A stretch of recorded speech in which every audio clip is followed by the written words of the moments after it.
Next, Experian, Equifax, Call Credit, three companies with immense power over all our lives. They're the agencies that rate everyone's creditworthiness by keeping track of our bills, debts and repayments. A good credit score makes it easier, obviously, to get a mortgage, a personal loan or a new credit card. A bad rating and you might even be rejected for a mobile phone contract. A wrong score, more common than you think.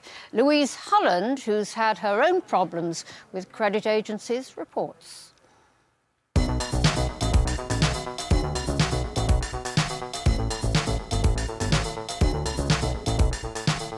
They're big, they're powerful, and they're apparently all-knowing. Defaulted on a debt, missed a loan repayment, or simply forgotten to pay a utility bill. That information will go on their databases, and your credit score will be affected. My credit report was something I'd never even thought about, let alone worried about. But 3 years ago, I applied for a mortgage and got rejected. I was stunned. Why? Because an agency I'd never heard of could have such influence over my financial life.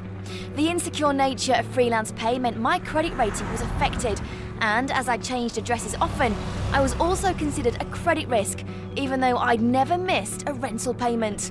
This information was sold to my bank. The result? I was prevented from buying a home. With so much power in their hands, it's vital these agencies don't make mistakes. But they do. Asad Mushtaq believed his credit record was squeaky clean, until he started receiving job rejections. I noticed that something wasn't quite correct. Every time I applied for a position, I'd be refused due to having bad credit. As he'd worked in finance himself, Asad knew that personal information can be collected by more than one agency. He assumed they'd all produce identical reports, but he was wrong. You see, each agency has a unique way of rating you, meaning you can have 3 separate scores.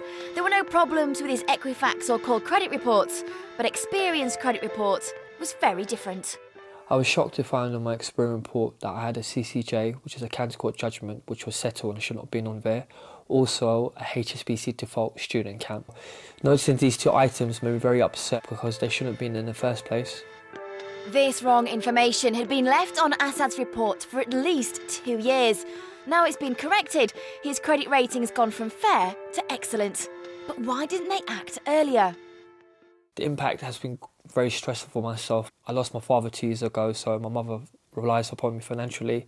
I'll not be able to forward in my career. I'm still working in the same position I was 2 years ago. They're playing with people's lives, and if there's wrong information, people can really badly get penalised and be affected in great ways. Like Asad, I fought a long battle to get my credit report changed. I used to think I was in a tiny minority, but not anymore.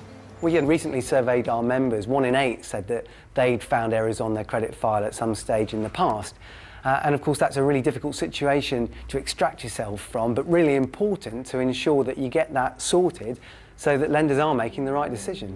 Like me, most people don't realise there's a problem with their credit report until they receive a rejection. This is Brian Childs, who applied for a new credit card last year. I was expecting when I applied for the credit card that I'd be a shoo-in for it, that I'd be accepted straight away. But he wasn't. When the rejection came, Brian checked his credit report with one agency and all seemed fine. But then he looked up the file that Equifax had on him. I found to my horror that it was completely blank. They had no credit history for me at all. You know, I've had credit cards, I've had loans, I've had a mortgage since 1995. I've had a good credit history ever since, and they had no record of any of it. And I just thought that was, you know, it was shocking. With no credit history and therefore no proof of him being able to make payments, Brian was turned down for the credit card. Equifax say they will update his report, but only if Brian collects and sends them details of his loans and payments, stretching back 16 years. As far as I'm aware, it's their job to keep track of this information, and they weren't doing it properly. Equifax make their money from selling that information, and I was having to go and find it all myself to provide them with their means to make money. There are only 3 credit reference agencies in the UK. It's a real privilege for those companies to have the chance to have one of those 3 licences, and with that privilege comes responsibility. They need to be ensuring that the data on everybody's file is correct. It's not just up to them to rely on the lenders and the utility companies to make sure it's right. Some credit reference agencies now do more than simply collect and sell personal data. They hold so much information about us, our spending habits and movements, that they also provide a tracing service for third parties. So that means if you go missing without repaying a debt, they'll help the people you owe track you down. But here too, they can make mistakes and cause chaos as a result. Meet Denise and Paul Smith from Norfolk. Debt collectors are chasing them for more than £7,000, all because of information provided by Equifax. In January this year, we received 7 letters from a debt collection agency, and they made demands for return of unpaid council tax, housing benefit and various other things, and bold red letters saying that they were going to send a van round and do not ignore this letter. Not just frightening, but shocking, because the couple don't owe anything. The debts have been run up by another Paul Smith. Equifax have handed the wrong man's details to the debt collectors. They made the connection between me and the other Paul Smith by date of birth. They hadn't used any other data points, and really they should have been a lot more careful, especially with my name being Paul Smith. It's fairly common. Equifax boast of unique techniques that reduce mistracing. Maybe they should just stick to checking the electoral roll, because if they'd bothered to do that, they'd have found that this Paul Smith has lived at the same address for 22 years, in a completely different county to the other one. The council have now confirmed that Paul and Denise owe them nothing, yet the couple are still being chased. The letters from the debt collection agencies haven't stopped. And I have a trail on Equifax of debt collection agencies, and that may very well impact on if I go for a loan in future. With the amount of data that they actually hold, they have a duty to be careful with it. The credit reference agencies have files on almost every single adult in the UK. They're also bound by the Data Protection Act, which stipulates that the information they hold must be accurate.